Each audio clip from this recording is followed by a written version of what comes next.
Osobne, lebo prejk videozapisoch na literatúrnym večare predstavili še mladí tvoritelje z Ďurďova, Nového Sadu, Zombora i Ruského Kerestura.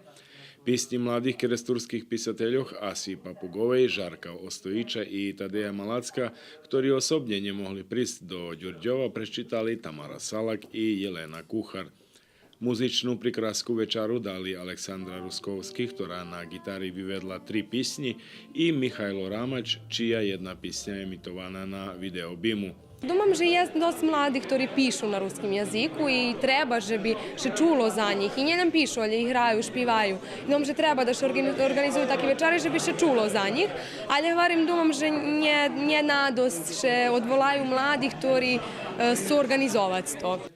Počas literatúrneho večara u sali Matky bola vyložená výstava maľunkoch Ani Petkovič. Posle muzično-literatúrnych točkoch Ivan Kaňuch spred robotného cela za mládež našeho nacionálneho sovitu priblížil mladým funkcionovanie i cíli toho cela. Posle uriadovej programy mladí u Matky ostali na druženju, zabavujúci še s rižnýma društvenýma baviskami.